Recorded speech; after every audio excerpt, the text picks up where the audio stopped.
Assalamualaikum warahmatullahi wabarakatuh. Alhamdulillahi haqqa hamdi nahmaduhu wa nasta'inuhu wa nastaghfiruh wa na'udzu billahi min syururi anfusina wa min sayyiati a'malina may yahdihillahu fala mudilla lahu wa may yudlilhu fala hadiyalah. Asyhadu alla ilaha illallah wa asyhadu anna Muhammadan abduhu wa rasuluh. Allahumma sholli ala sayyidina Muhammad wa ala ali sayyidina Muhammad. Subhanaka la ilma lana illa ma 'allamtana innaka antal alimul hakim. Rabbi shrah li sadri wa yassir li amri wahlul 'uqdatam min lisani yafqahu qawli, amma ba'd. Kita bersyukur kepada Allah atas seluruh nikmat dan kita memohon kepada Allah agar nikmat ini semakin sempurna dengan menjadi wasilah agar kita semakin bertakwa kepada Allah, semakin taat kepada Allah. Usikum wa nafsi bitaqwallah faqad fasal mutakun. Sungguh beruntung orang-orang yang selalu meliputi dirinya dengan ketakwaan. Wal akibatul lil muttaqin, selalu akhir yang baik bagi orang-orang yang bertakwa. Dan kita berharap kepada Allah mudah-mudahan kita selalu dalam kondisi terjaga untuk selalu taat kepada Allah Subhanahu wa taala. Salawat dan salam kita sampaikan sekali lagi kepada junjungan kita Nabi Agung Muhammad sallallahu alaihi wasallam. Kita berharap betul Allah menuntun kita selalu berada di atas sunnah-sunnahnya. Kita termasuk orang-orang yang dimudahkan untuk mendapatkan taufik agar setiap ilmu yang masuk kepada kita yang marfu sampai ke Rasulullah menjadi amal dan membuat kita punya timbangan yang baik, timbangan di mizan nanti yang baik terkait dengan kebaikan-kebaikan kita, dan semua amal kita diterima oleh Allah Subhanahu wa taala. Insya Allah kita melanjutkan kajian kita terkait dengan zikir pagi, zikir petang kita. Sebagaimana kita pahami bahwa kita akan mendapatkan manfaat tentang Waalaikumsalam warahmatullahi wabarakatuh. Manfaat zikir-zikir kita dengan sempurna ketika kita bisa memahami tentang makna dan kandungannya. Sebagaimana perkataan Imam Al-Qurtubi rahimahullah ta'ala ketika beliau menyampaikan, hanyalah seseorang akan mendapatkan manfaat atas zikir-zikirnya ketika memahami apa yang diucapkan, memahami apa yang dilisankan, sebagai bentuk bahwa hati ini tidak lalai, hati ini berharap betul. Maka kita berusaha untuk memahami setiap zikir yang kita lakukan. Saya agak lupa nih terakhir sampai apa nggih? Yang Allahumma inni as'aluka al-'afwa wal afiyah udah belum? Halaman 26. Al-ma'afini fi badani udah? Belum. Belum dibahas. Oke. Sekarang masuk yang 26 dulu, halaman 26 dulu coba. Halaman 26.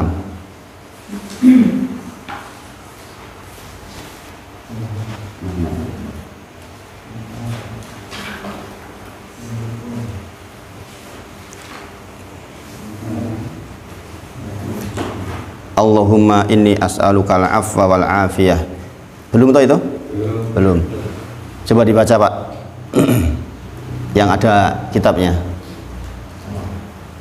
Monggo, Pak. Harus pakai kacamata. Monggo, Pak, jangan, Pak.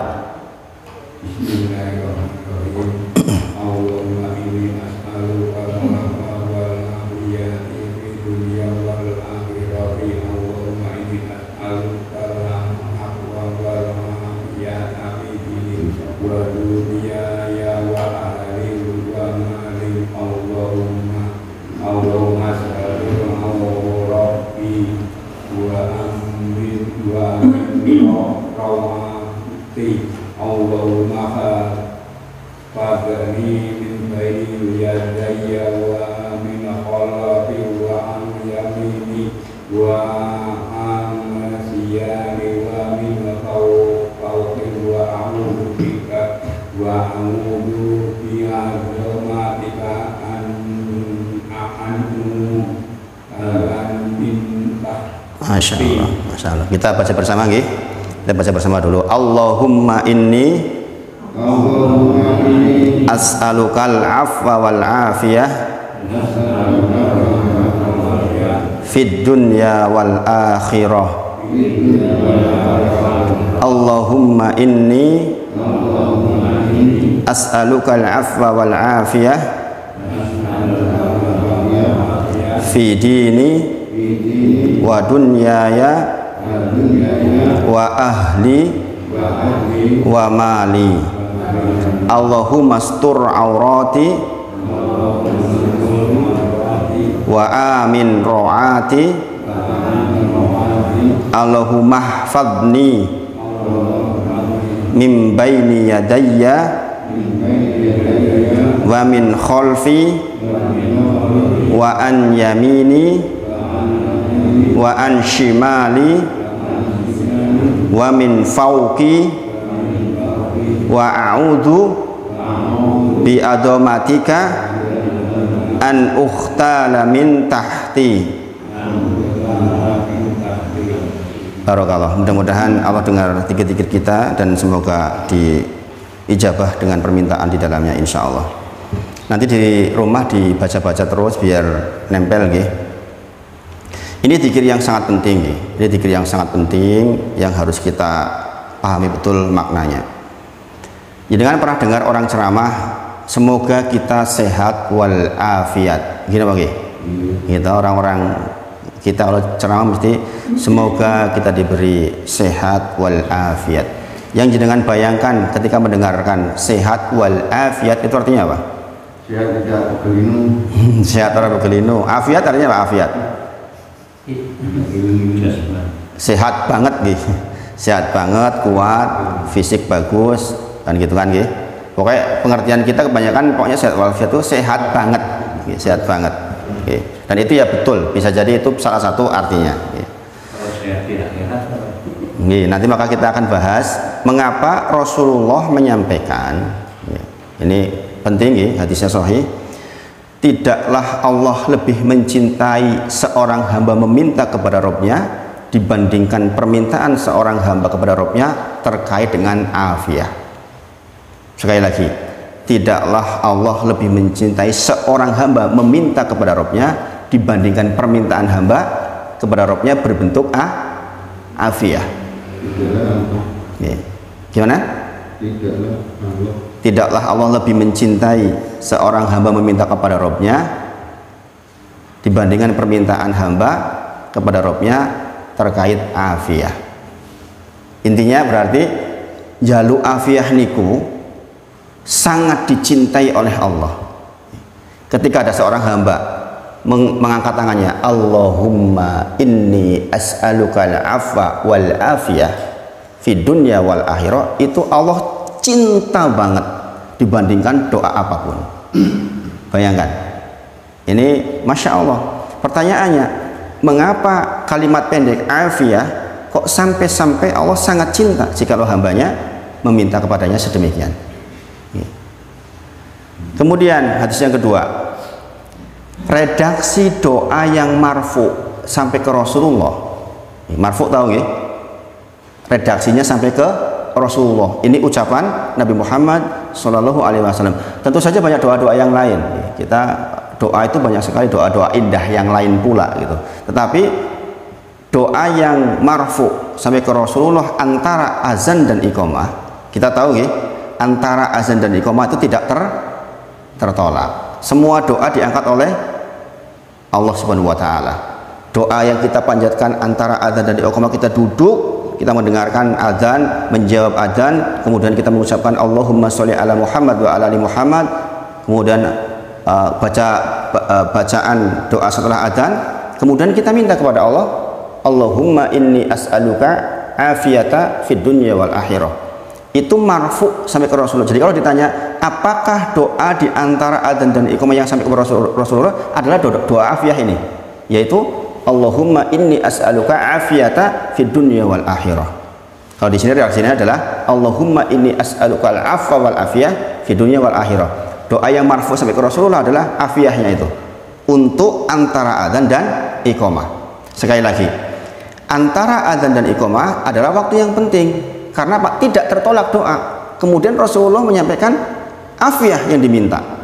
Kita boleh minta apapun setelah itu, minta istri sehat, minta anak sehat, minta dagangan laris, minta macam-macam, silahkan ya, antara adzan dan iqamah. Tetapi yang jangan ditinggal adalah Allahumma inni as'aluka afiyah fid dunya wal akhirah.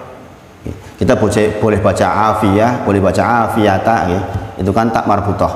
Ya. Jadi kalau dibaca waqaf sebenarnya afiyah. Tapi kalaupun dibaca afiyata nggak masalah. Nih, kalau dalam ilmu nahwu justru di belakangnya malah dibaca. Nah, tentu kita bertanya-tanya Bapak Ibu sedaya nggih, mengapa kok sampai Allah sangat cinta kepada permintaan afiah ini? Mengapa di waktu yang sangat penting juga dimintakan afiah? Nah, saya akan berikan satu riwayat dari Nabi Muhammad SAW terkait dengan afiah ini, hal yang membuat pantaslah dikatakan permintaan ini sangat dicintai oleh Allah. Kata-kata al-afiyah jelas kita tahu sudah diserap di dalam bahasa Indonesia, itu sihat wal afiat, gitu kan, sehat wal afiat. Dan pengertian yang lazim di Indonesia, kata-kata sehat wal afiat itu sehat dan kuat atau benar-benar sehat. Maka kemudian Imam Nawawi rahimahullah ta'ala menyampaikan terkait dengan makna afiyah di dalam salah satu hadis Nabi Muhammad SAW, yaitu seseorang ketika minta afiyah kepada Allah, ketika dia mengangkat tangannya kemudian dia mengucapkan Allahumma inni as'aluka afiyata fid dunya wal akhirah, artinya Bapak Ibu sedaya, ini penting ya. Ini pentingnya kita belajar. Kalau nggak belajar begini nggak ngerti, saya yakin. Yaitu kita sedang meminta 10 permintaan. Ketika jenengan mengatakan ya Allah kula nyuwun teng panjenengan afiyah, berarti kita sedang meminta 10 kepada Allah, 10 hal, 10 kebaikan. 5 kebaikan dunia, 5 kebaikan akhirat.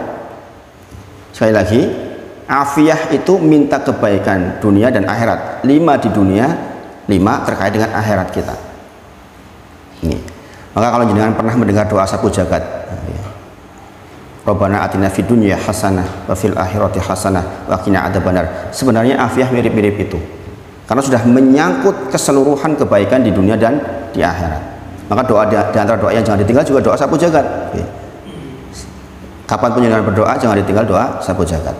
Nah, afiyah ini mengandung sekali lagi 10 kebaikan. Yang pertama, kebaikan dunia.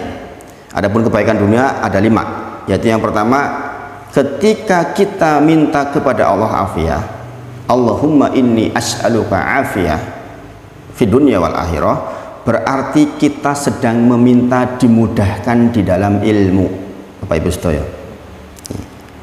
ada orang punya bisnis yang sama, punya kesibukan yang sama, atau punya jabatan yang sama, jenis pekerjaan sama, yang satunya bisa rajin bermajelis, yang satunya boro-boro bermajelis, nggak pernah nambah ilmu.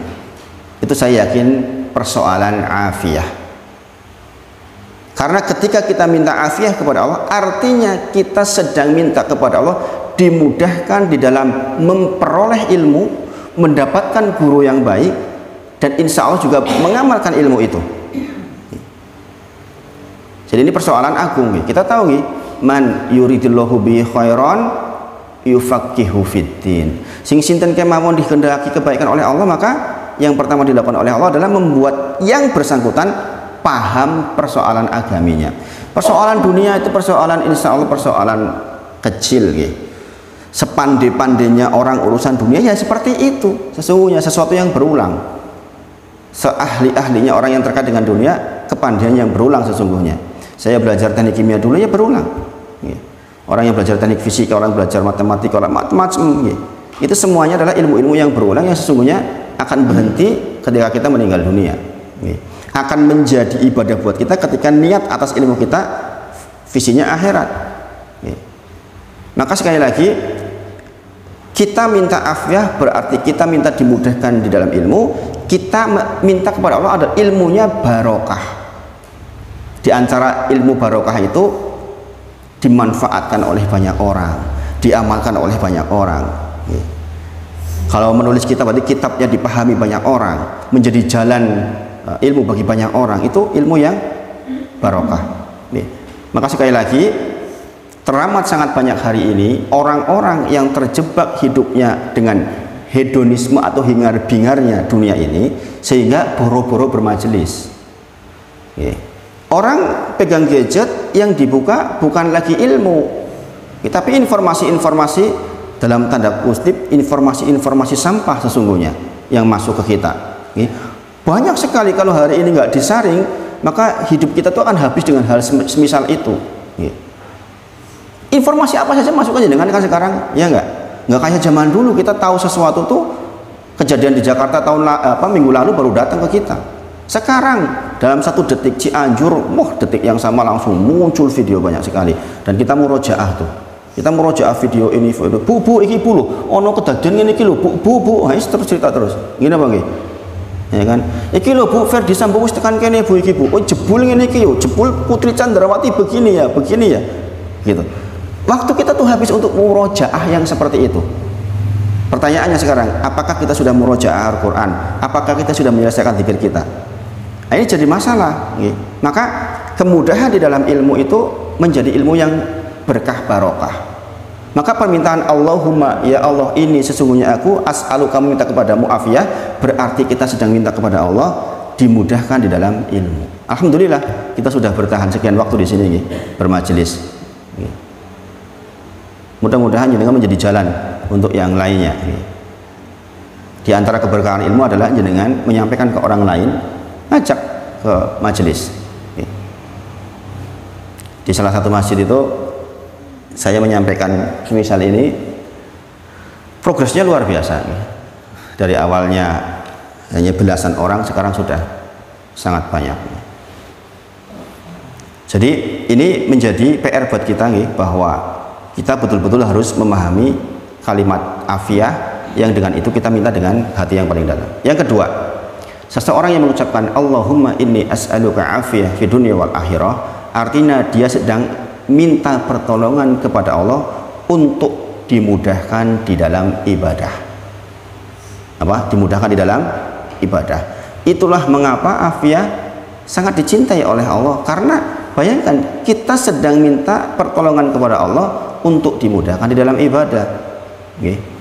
Terlebih di musim seperti sekarang ini, musim dimana bangun malam itu nggak mudah, gampang ini tegaknya itu nggak mudah. Padahal kita tahu surah Az-Zariyat surah ke-51 ayat 56, wa ma khalaqtul jinna wal insa illa liya'budun. Ternyata Bapak Ibu sedaya, ayat ini saya sampaikan di beberapa masjid berulang kali, terus tetap ada orang yang mengatakan, ya Allah Ustadz, saya itu kayak baru dengar ayat ini, kayak baru sadar bahwa saya itu tujuan saya diciptakan itu hanya untuk beribadah. Selama ini saya di dunia ngapain katanya. Bayangkan tahun 2022 diucapkan bahwa khalaqtul jinna wal insa illa liya'budun, tidaklah jin dan manusia diciptakan kecuali hanya untuk beribadah. Ada yang baru nyadar, oh saya itu untuk ibadah ya ternyata ya. Selama ini saya pikir kehidupan itu ya hanya menjalani saja, bekerja, pulang, hidup, bekerja, ngapain anak. Dia tidak tahu bahwa tujuan intinya adalah beribadah. Maka seseorang minta afiyah, dia sedang minta agar dimudahkan di dalam ibadah. Bapak Ibu sedaya, ingatlah bahwa yang akan ditimbang apa? Yang akan ditimbang besok di mizan amal ibadah kita, bukan ilmu kita, bukan ilmu kita. Ilmu itu sarana agar kita bisa beribadah, tapi yang ditimbangkan amal kita. Maka sungguh tercela orang yang hanya mencari ilmu tetapi tidak mengamalkan ilmunya, tercela sekali. Seperti orang-orang Yahudi, ghairil maghdubi alaihim waladdallin. Al-maghdub alaihim, kata Rasulullah, adalah orang-orang yang mempunyai ilmu tapi tidak mengamalkan ilmunya. Ad-dallin yang kita mintakan tiap hari itu agar jangan sampai seperti itu adalah orang-orang yang mau melakukan ibadah tapi tanpa ilmu. Jadi nggak ada pilihan buat kita, pilihannya adalah belajar dan mengamalkan. Ada orang mengatakan, loh kalau saya sudah tahu kan nanti saya dihukumi, kalau saya nggak melaksanakan nanti saya keliru. Kalau nggak tahu, adolin, tersesat, Bapak Ibu sedaya. Jadi muslim itu pilihannya cuma belajar dan mengamalkan, nggak ada pilihan lain. Nggak mau belajar adolin, belajar nggak mengamalkan, al-maghdub alaihim. Kita tiap hari minta itu kepada Allah. Ihdinas siratal mustaqim, siratal ladzina an'amta alaihim, ghairil maghdubi alaihim waladdallin. Ya Allah, tunjuki kepada saya jalan yang lurus, yaitu jalannya orang-orang yang Engkau beri nikmat, bukan jalannya al-maghdub alaihim, dan bukan jalannya ad-dallin. Siapa al-maghdub alaihim? Yaitu jalannya orang-orang yang berilmu tapi tidak mengamalkan ilmunya. Apa jalannya ad-dallin? Orang-orang yang mau beribadah tapi tanpa ilmu. Sholat, nggak ngerti sholat apa, nggak karu-karuan, ibadahnya berantakan. Bayangkan, kita minta itu terus kepada Allah. Maka kita minta afiyah, Allahumma inni as'aluka afiyata fid dunya wal akhirah. Kita sedang minta, ya Allah tolong saya dimudahkan di dalam ibadah. Dahsyat ya afiyah itu. Rasulullah itu mengajarkan kepada kita, Masya Allah. Inilah pentingnya kita belajar. Hanya ucapan afiyah di belakangnya mengandung 10 permintaan kebaikan. Yang ketiga, seseorang yang mengucapkan Allahumma ya Allah ini sesungguhnya aku as'aluka meminta kepadamu afiyah di dunia wal akhirah, artinya kita sedang minta kepada Allah rizki yang halal. Ada guyon di masyarakat, mas sing halal sing haram bay rebutan. Pernah dengar seperti itu? Sering nih orang Cilacap bilang bebet temen kesel-kesel gue lihat sing halal barang sing haram beangel kok. Itu kayak gitu kira-kira. Pokoknya repot-repot temen gue lihat sing halal barang, untung-untungnya sing haram aja. Coba, ini kalimat guyon tapi bahaya banget. Padahal minta afiyah artinya kita minta rizki yang halal, rizki yang barokah. Di antara permintaan afiyah terkait dengan rizki yang halal artinya agar kita juga jadi orang yang lomoh dengan rizki kita. Ada orang punya uang 1 miliar, ada orang punya uang 1 miliar. Dua orang ini bisa menjadi sangat berbeda produk akhirnya. Yang satunya masuk neraka jahanam, yang satunya masuk surga dengan tingkatan paling tinggi. Sama bekalnya, sama-sama 1 miliar, tapi yang satunya mengatakan iki moh bantu kowe. Muslim kok seperti itu tuh bahaya banget Bapak Ibu sedaya. Karena apa? Asalnya memang kita disifati seperti itu. Wa innahu lihubbil khairi lasyadid. Sesungguhnya kalian manusia mencintai harta kalian itu lasyadid, cinta banget tuh. Bayangin, cinta banget. Ada orang punya rezeki, jumlahnya bisa beli untuk mobil Innova terbaru, mobil Kijang terbaru misalnya. Maka orang yang punya afiyah, kalau dia memang kemampuannya hanya itu saja, nggak punya tabungan-tabungan yang lain, saya yakin kalau dia punya mobil yang mungkin lebih buruk, lebih jelek dari Innova, dia akan tahan diri, dia gunakan yang untuk Innova itu untuk yang lebih maslahat. Ini orang yang sudah minta afiyah kepada Allah, dan itu tidak mudah Bapak Ibu sedaya. Mengendalikan menjadi seperti itu nggak mudah. Maka kita minta afiyah kepada Allah agar ditentramkan hati ini dan dimudahkan dalam keadaan seperti itu. Bayangkan Bapak Ibu sedaya, saya itu anak-anak di pondok, jadi saya tahu persis dunia pondok. Kalau di dunia luar mungkin hal seperti ini hanya kejadian ketika ada kayak Cianjur dan sebagainya, sehingga orang mengumpulkan dana. Yang namanya di pondok Bapak Ibu sedaya, orang tua timik datang ke pondok, naruh uang 20 juta, 25 juta, 50 juta, itu kejadiannya bukan bulanan, harian nih tak bilangin Bapak Ibu sedaya. Sebagian orang berpikir eman-eman dengan uang, sebagian yang lain di dunia seperti itu banyak orang nitipin uang kayak gitu itu. Orang-orang yang sudah dapat afiyah, orang-orang yang ingin hartanya dibawa ke akhiratnya. Kalau dia cinta dengan harta, berarti dia ingin hartanya dibawa kan ke sana. Maka diinfakkan di jalan. Keluarga sudah cukup, mobil cukup. Ngapain beli mobil terbaru hanya demi untuk kepuasan dunianya? Bayangkan Bapak Ibu sedaya. Apalagi kalau diri sendiri seperti kisahnya Qarun, innama utituhu ala ilmin indi, kata dia. Sesungguhnya harta yang aku peroleh itu karena pintar-pintarnya saya, karena saya S2, karena saya S3, karena saya profesor, patut saya kaya raya. Ini cara mencarinya pun sudah bermasalah. Padahal harta kita tahu dari mana, untuk apa, dari mana, untuk apa. Berat loh Bapak Ibu sedaya dititipi harta itu nggak mudah.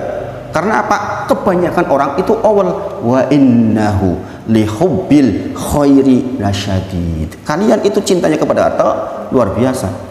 Kebanyakan orang diberi harta banyak kurang bersyukur, kekurangan mengeluh. Itu sifat manusia. Di juz 29 keterangannya tentang hal ini. Bayangkan Bapak Ibu sedaya. Maka permintaan Allahumma inni as'aluka afiyah fid dunya wal akhirah itu penting banget, karena kita sedang minta kepada Allah rizki yang halal, yang barokah, yang setiap kita pegang langsung bisa kita gunakan di jalan Allah Subhanahu wa taala. Mas, bayangkan situasi seperti ini. Maka saya gambarkan antara dunia pondok dengan dunia luar itu sangat berbeda kondisi kejiwaan dan kondisi psikologi dari orang-orangnya sangat berbeda Bapak Ibu. Maka kalau jenengan mau baik, hatinya baik, sering kan disuruh berdekat-dekatlah dengan orang soleh, karena memang cara pandangnya berbeda banget, sangat berbeda antara orang-orang yang hedonisme dunia dengan orang-orang yang visinya akhirat. Itu beda banget, dan ketentramannya jauh. Saya katakan ada orang sakit, sering saya bilang, jenengan sakit sudah parah berat banget, ambil sebagian harta jenengan sedekahkan, ikhlas karena Allah. Itu bisa jadi jalan kesembuhan buat dia. Banyak orang yang tidak paham hal-hal seperti ini. Saya tuh dapat share WA misalnya, atau dari ustadz dan sebagainya, teman-teman itu subhanallah, masya Allah Bapak Ibu sekalian. Terakhir kemarin ada yang wakaf tanah 800 meter. Tanah di situ harganya 5 juta per meter. 800 meter loh Pak. Tanah di situ harganya berapa? 5 juta per meter. Berapa itu nilainya itu? Diwakafkan. Ini orang-orang yang punya visi akhirat. Kebutuhan tentang hidupnya dia bisa seberapa? Kita mau sekaya apapun, makan memang berapa piring? Ya enggak? Kita sekaya apapun, memangnya kita mau pakai mobil bareng-bareng 3, kita punya mobil 3, disupiri kabeh bareng-bareng, digandeng-gandeng ya wong edan malahan. Gitu. Kita punya kecintaan terhadap motor 1, 2, 3, apa ya digandeng-gandeng pakai bambu di jalan. Enggak mungkin. Kita punya rumah dengan kamar sejumlah 7 atau 8, apa ya kita akan pindah-pindah kamar sekali malam? Kan nggak mungkin. Hal-hal seperti ini kalau kita nggak minta afiah kepada Allah bisa terjadi Bapak Ibu sekalian. Tahu-tahu ketika sudah tua, lah ya Allah, jebul aku hartanya nggak manfaat toh selama ini. Mengerikan Bapak Ibu sekalian. Maka kita minta kepada Allah, Allahumma ya Allah, ini sungguhnya aku as'aluka, minta afiah kepadamu, yang dengan afiah ini mudah-mudahan harta saya menjadi harta yang rezeki yang barokah. Ini harus dipahamkan terus Bapak Ibu sekalian. Karena apa? Memang kita asalnya sangat cinta dengan harta. Insya Allah saya masih lebih muda dari jenengan kebanyakan kan. Saja visinya, andai Allah kasih kekayaan lagi ke saya, bukan lagi persoalan dunia yang menjadi utama. Saya asalnya senang banget dengan mobil-mobilan ya. Kenapa yang saya ceritakan dengan mobil? Saya itu cinta dengan perkembangan otomotif, senang sekali. Tapi ketika sudah punya visi seperti ini, nggak kepikir yang hal-hal seperti itu. Maka ini penting ya. Sementara masih banyak orang sudah 55 tahun, 57 tahun masih bangga-banggaan dengan bagus-bagusan rumahnya, bagus-bagusan mobilnya. Subhanallah. Subhanallah. Mengerikan kan yang seperti itu. Karena apa? Dia tidak minta afiah kepada Allah Subhanahu wa taala. Kemudian yang keempat, seseorang yang mengucapkan Allahumma inni as'aluka afiyata fid dunya wal akhirah, maka sesungguhnya dia sedang minta sabar di dalam penderitaan. Kenyataan hidup tidak selalu sesuai dengan yang kita ingin. Gini Bang, kita punya cita-cita apa, dapatnya apa. Kita lagi usaha apa, tahu-tahu terjadi apa. Demikian. Dan saya termasuk yang lengkap mengalaminya insya Allah. Mungkin memang disediakan untuk bisa jadi dai. Sehingga saya disediakan oleh Allah untuk mengalami hidup yang fase-fasenya itu hampir semuanya kena. Kematian adik yang masih muda saya alami, kejadian sampai koma anak mengalami. Kemudian apa Pak? Nomor berapa? Yang ketiga, minta rezeki yang halal. Rezeki yang halal. Jadi yang keempat adalah minta sabar di dalam penderitaan. Makanya Bapak Ibu sedaya, kadang-kadang semakin meningkat kesolehan seseorang, biasanya ujiannya juga makin berat. Sebagaimana Aisyah radhiyallahu anha tanya kepada Rasulullah, "Ya Rasulullah, man asadu nasibalaan?" Sinten sih ya Rasulullah yang paling berat ujiannya? Rasulullah menyampaikan apa? Al-anbiya, para nabi. Summa solihun, kemudian orang soleh. Summa solihul fal amsal, kemudian orang soleh di bawahnya. Orang soleh di bawahnya. Semakin tidak soleh semakin kecil ujiannya. Jadi kalau jangan melihat ada orang kok lurus saja, ketok pena saja, rezekinya kok lancar, ketok ya saya tahu ono masalah, hati-hati, jangan-jangan dia termasuk orang yang memang disiapkan seluruhnya diberikan nikmatnya di dunia, di akhirat gak dapat apa-apa. Oke. Maka mungkin jangan melihat itu orang menderita banget, itu kayaknya orang rajin ibadah kok ketok nolong somen, belum tentu. Karena apa? Yang paling berat ujiannya adalah para anbiya. Dan itu betul Bapak Ibu sekalian, kalau jenengan lihat sirah nabawiyah, bayangkan nabi, berarti nabi kita kan yang paling berat. Ini Bang, yang ujiannya paling berat berarti nabi kita Muhammad SAW, karena beliau terbaik. Bagaimana tidak, belum lahir bapaknya sudah meninggal? Ada di sini yang seperti itu. Belum lahir bapaknya sudah meninggal. Sudah lahir baru anak-anak ibunya meninggal. Sudah yatim piatu ketika sudah masih kecil. Harus ikut pamannya, harus ikut mbahnya, harus ikut ini, kemudian meninggal. Begitu.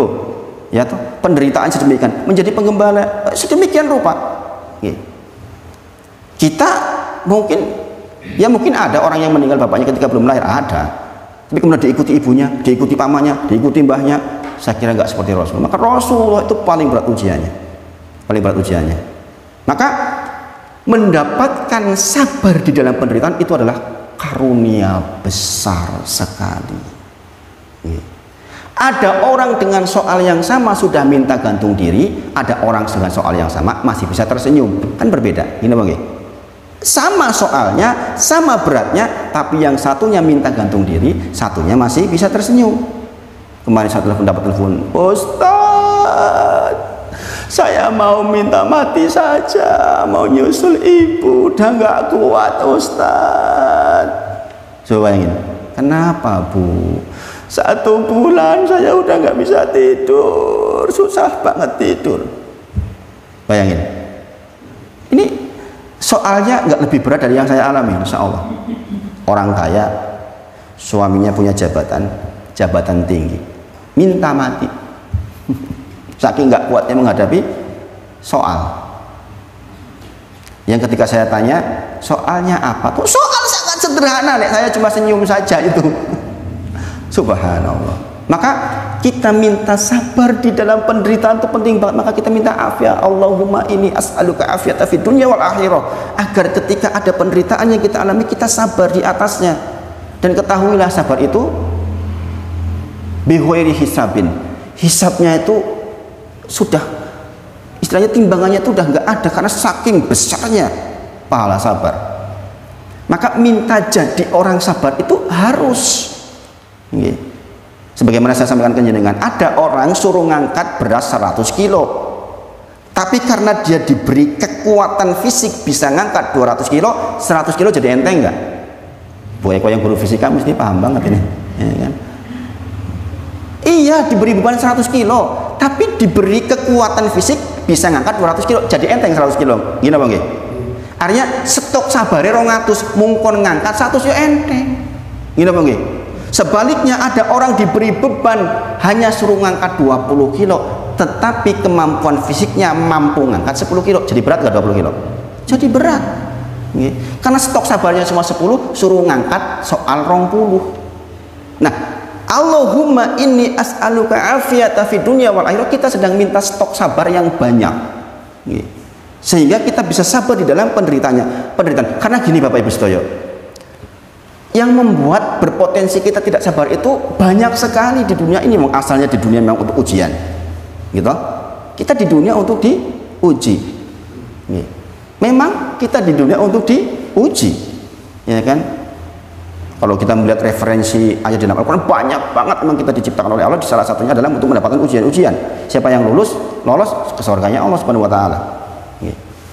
Maka sungguh penting kita mempunyai sabar di dalam penderitaan. Bahasanya sabar dalam penderitaan karena apa? Karena ujian biasanya identik dengan penderitaan, walaupun bisa jadi kaya raya pun ujian. Kalau kita tarik lebih jauh lagi, sabar di antaranya adalah sabar di dalam kekayaan. Sesungguhnya Sabar di dalam kekayaan, kita bisa tahan diri, nggak memakai uang untuk hal yang tidak perlu. Itu sabar di dalam kekayaan, dan itu nggak mudah juga. Gini bang, aku duwe duit kok, aku wis ibadah kok, aku bangun iki udah ngasih yatim piatu kok, aku jik turah duitnya kok, mosok aku ora entuk. Tuku sing warna-warna, nggak boleh beli Lamborghini 14 miliar misalnya. Subhanallah. Maka kita butuh sabar juga di dalam kekayaan. Maka permintaan Allahumma inni as'aluka afiyah fi dunya wal akhirah termasuk di dalamnya adalah ini. Dalamnya adalah ini, agar setiap rezekinya kita gunakan menjadi bagian kesabaran kita, menjadi orang yang lomoh juga. Kemudian yang kelima, seseorang yang minta kepada Allah afiyah berarti dia sedang minta syukur kepada Allah, sedang minta menjadi orang yang pandai bersyukur kepada Allah. Bukan hanya bisa bersyukur, bisa bersyukur dengan pandai bersyukur itu berbeda jauh, Bapak Ibu sedaya. Ibrahim alaihissalam, kita sudah pernah belajar, menjadi orang yang masuk surga tanpa hisab tanpa adab. Karena apa? Karena beliau alaihissalam disifati orang yang pandai bersyukur terhadap hal-hal yang kecil-kecil. Tidak ada cara lain untuk menjadi orang yang pandai bersyukur kecuali mengingat-ingat semua nikmat Allah yang ada pada kita. Maka selalu di dalam awal ceramah saya katakan, semoga setiap titipan nikmat menjadi wasilah agar kita bertakwa kepada Allah dan taat kepada Allah. Gini bang, coba jangan perhatikan kalau saya awal ceramah itu, ya kan? Karena apa? Memang itu kebutuhan kita. Afiah diantaranya adalah agar setiap titipan nikmat itu menjadi syukur. Menjadi syukur. Ada surat di dalam Al-Qur'annya dinamanya surat An-Ni'am, salah satu nama lain dari salah satu surat di dalam Al-Qur'an. Ayat 1 sampai 18 itu hanya membahas tentang nikmat-nikmat Allah. Di ayat 18-nya kemudian Allah menyatakan wa in ta'uddu, sing sinten kemawon berkehendak untuk menghitung nikmatallahi, nikmatnya Allah, maka la tuhsuha, tidak akan pernah bisa menghitungnya. Kokean saking oke, maka nggak akan pernah bisa menghitung. Lah kok wong ji ono wong mengeluh terus lah, berarti tidak pernah bisa mengingat-ingat nikmat Allah. Kebanyakan kita Bapak Ibu sedaya, kebanyakan kita nih mengingat nikmat itu kalau yang tempo-tempo. Contoh, putrane jenengan diterima jadi pegawai negeri, ingat nikmat Allah jenengan sujud syukur. Gini apa nggih? Gini apa nggih? Jenengan sukses di dalam pekerjaan, kemudian ada transaksi besar, jenengan sujud syukur. Sesungguhnya kita itu mensyukuri nikmat itu harusnya setiap saat. Ada orang yang mengatakan nikmat pandangan mata itu nikmatnya, nah itu kan kewajiban Allah, tiap hari harus kasih ke saya. Siapa bilang kalau Allah mau ambil mata kita, bisa nggak? Bisa. Bagaimana mungkin kita nggak mensyukuri? Maka dikatakan oleh Allah, lihatlah di dalam dirimu sendiri betapa banyak yang harus disyukuri, yang sesungguhnya kalau dinilai dengan harta nggak bakal ternilai. Maka sebagaimana diucapkan oleh dai-dai yang lain, maukah di antara panjenengan diambil salah satu matanya untuk ditukar dengan uang 1 miliar? Saya yakin nggak mau. Loh, tapi kan itu semua orang juga punya. Kata siapa? Kata siapa begitu? Ada orang yang nggak punya mata. Ini mungkin. Ada orang yang nggak bisa membaui, ada orang yang nggak bisa mendengar. Lah kok bisa kita komplain? Bayangin Bapak Ibu sekalian. Hal seperti ini harusnya kita syukuri setiap waktu dalam bentuk ibadah-ibadah kita, bersyukur kepada Allah. Ya Allah, matur nuwun, saya bersyukur kepadamu. Ketika kita minta Allahumma inni as'aluka afiyah fi dunya wal akhirah, artinya kita sedang minta, ya Allah, jadikan hambamu ini hamba yang pandai bersyukur. Dan ketahuilah, di antara nikmat dari 1 sampai 18 di dalam surat itu, nikmat pertama di ayat pertama yang disebutkan adalah nikmat tauhid. Nikmat jenengan punya la ilaha illallah. Karena semua nikmat yang lain gak akan bermanfaat kalau la ilaha illallahnya batal. Ini apa nggih? Maka sebagai saya sampaikan, kita tuh harus belajar nawakid Islam sebenarnya. Bukan untuk menyalahkan orang lain, untuk pengetahuan kita. Bayangkan, orang pinter bisa keluar dari Islam hanya gara-gara kata-katanya. Ketika dia mengatakan apa kemarin saya sampaikan, ketika dia mengatakan setiap orang, mau muslim maupun non muslim, semuanya masuk surga. Di antara nawakid Islam adalah membatalkan ayat Allah. Ketika dia mengatakan semua orang masuk surga, maka dia sesungguhnya membatalkan banyak ayat di dalam Al-Quran. Ya enggak? Innalladzina kafaru min ahlil kitabi wal musyrikina fi nari jahannam khalidina fiha. Coba, Allah mengatakan mereka kekal di neraka jahanam selamanya, kita mengatakan enggak, mereka juga punya surga ini, surga ini, surga ini surganya orang Islam, ini surganya orang ini surganya orang ini surganya orang, semuanya masuk asal berbuat baik katanya. Itu sebenarnya sudah nawakid, bukan untuk menjadi, ya terserah, itu dia pertanggungnya di situ. Tapi kita jangan masuk ke situ maksudnya. Ingat, belajar dengan saya bukan untuk menyalahkan orang lain, bukan untuk mengkafirkan orang lain, bukan. Tapi kita jangan masuk ke situ. Sebagaimana Ali radhiyallahu anhu menyampaikan, bahwa kita mengetahui yang keliru agar kita tidak terjerumus ke situ maksudnya. Orang yang tahu baik-baik saja, maka dia bisa terjerambab kepada hal yang keliru dengan tidak berpengetahuan. Na'udzubillah. Maka sekali lagi, kita sedang minta menjadi orang yang bersyukur atas semua nikmat. Ini 5 permintaan terkait afiah di dunia. Sekarang yang di akhirat. Yang di akhirat dimulai dari proses menjelang kita meninggal.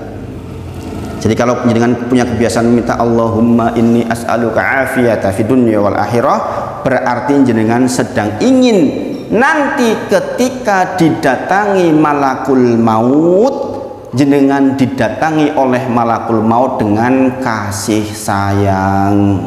Jenengan tahu toh proses meninggal orang itu macam-macam, ada yang diantemi, ada yang digeblak-geblak, ada yang ditarik sebagaimana tarikan yang sangat kasar, ada yang sangat lembut. Kita kan nanti ketika didatangi kita sempat melihat mereka sejauh mata memandang. Didatangi malaikat mengitari kita, menunggu malaikat membawa kain, kalau kita beruntung kain kafan dari sorga, kalau kita orang yang merugi kain kafan dari neraka jahanam.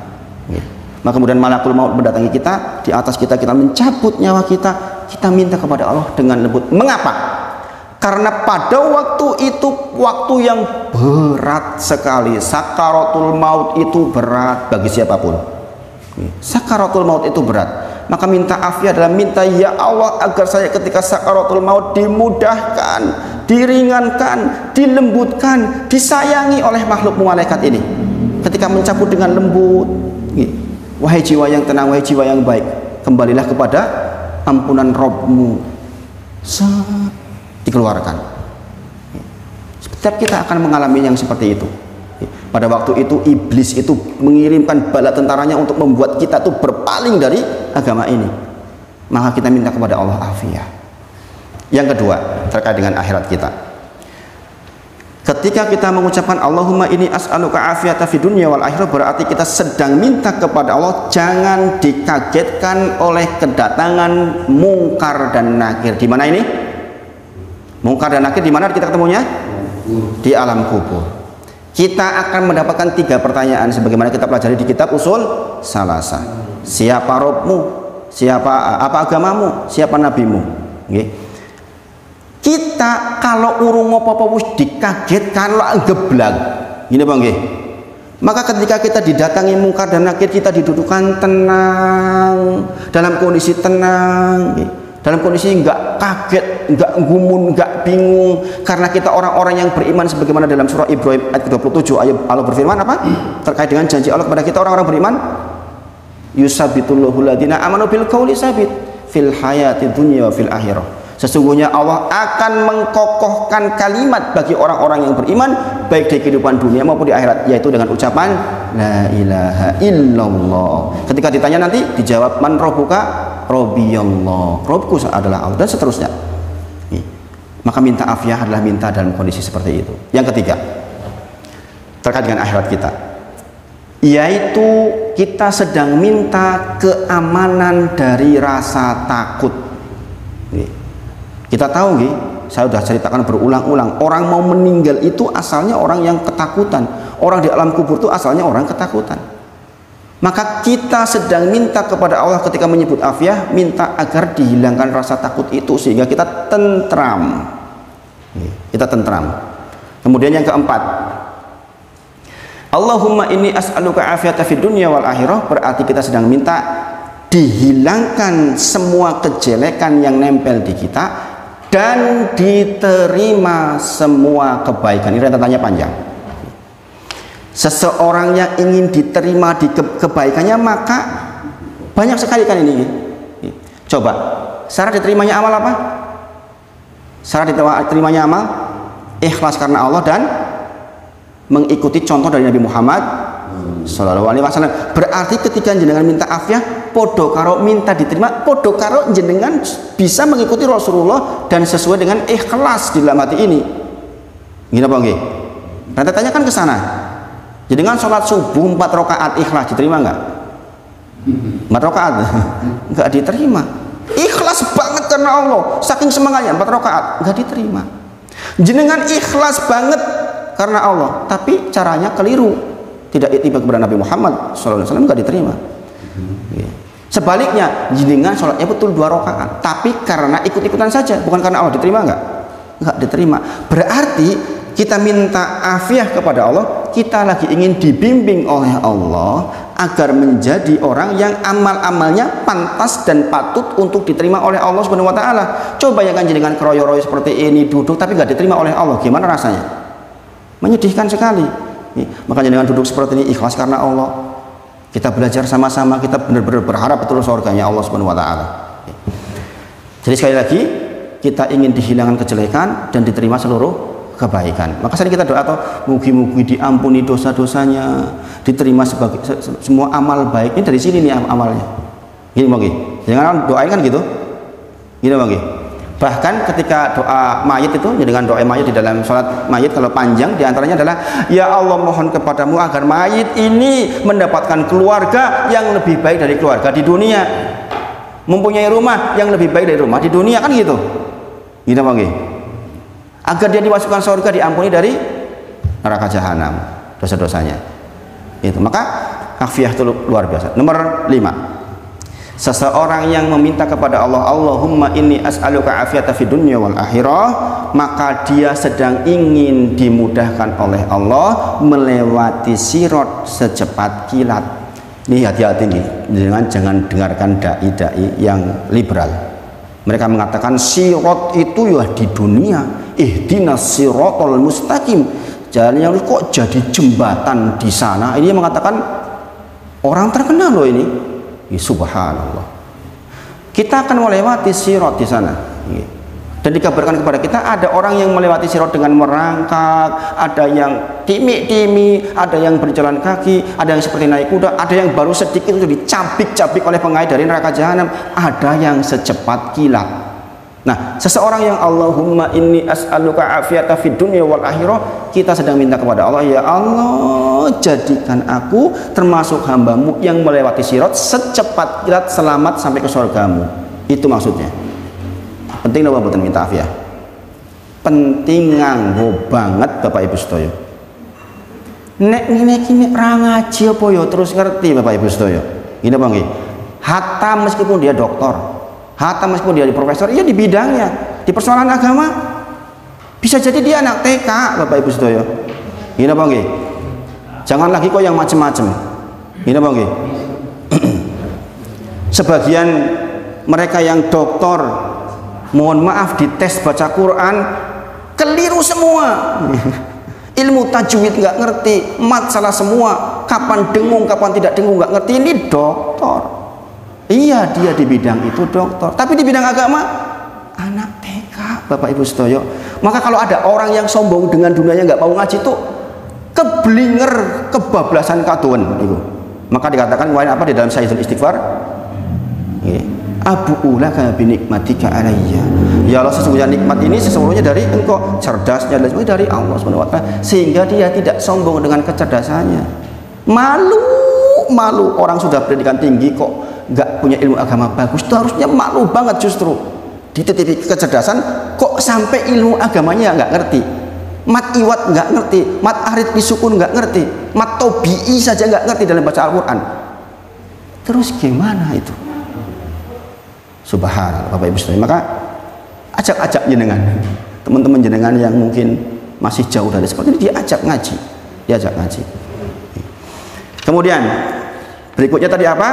Allahumma inni as'alukal afa wal afiyah fi dunya wal akhirah.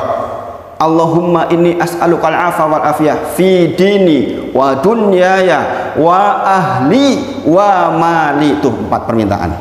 Di situ lanjutannya. Yang pertama apa tadi?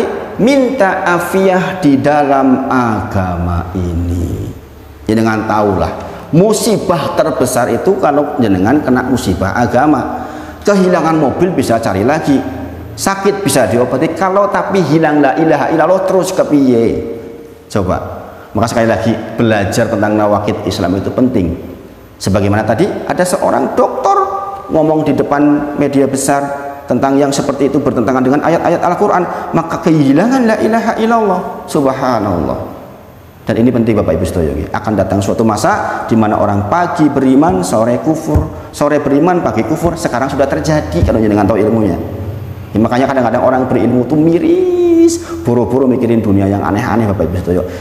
Takut, sebagaimana Rasulullah sampaikan ketika datang gerhana bulan, apa salah satu ceramahnya, salah satu khotbahnya, andai engkau tahu apa yang aku tahu, kata Rasulullah, engkau akan sedikit tertawa dan banyak menangis.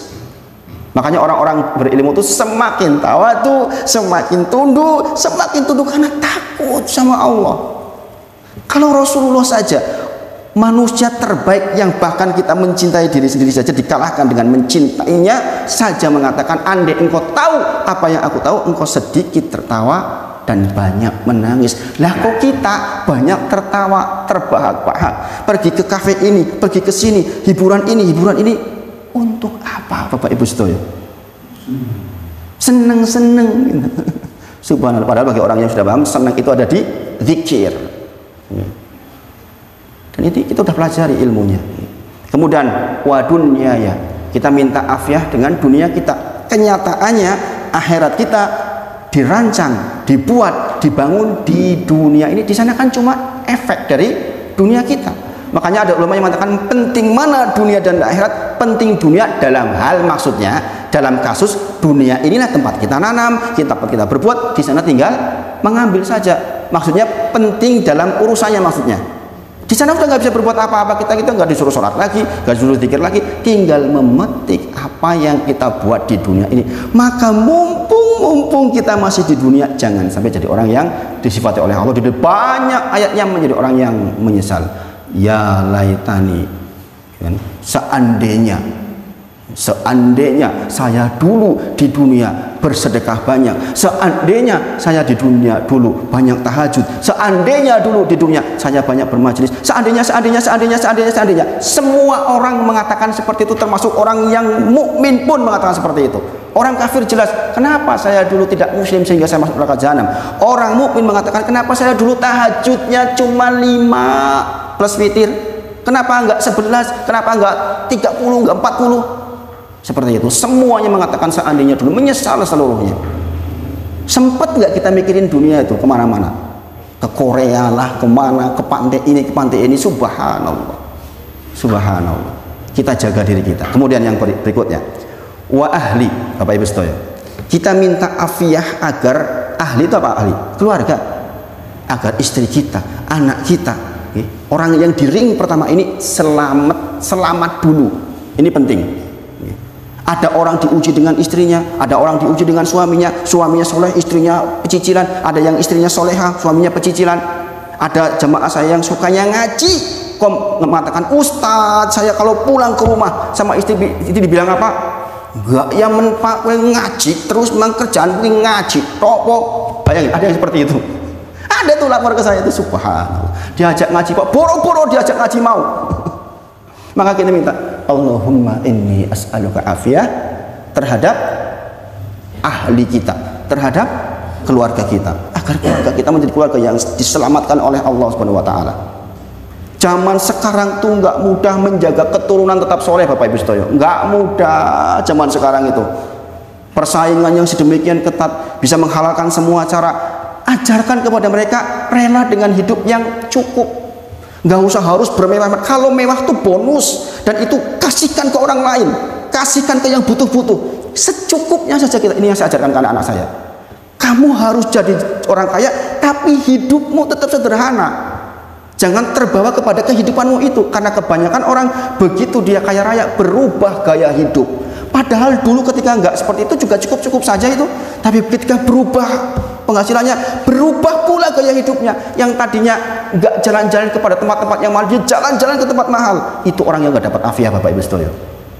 Ada orang yang ditambah hartanya, ditambah banyak sedekahnya, tolongin orang ini, tolongin orang itu, habis-habis yang ditolong.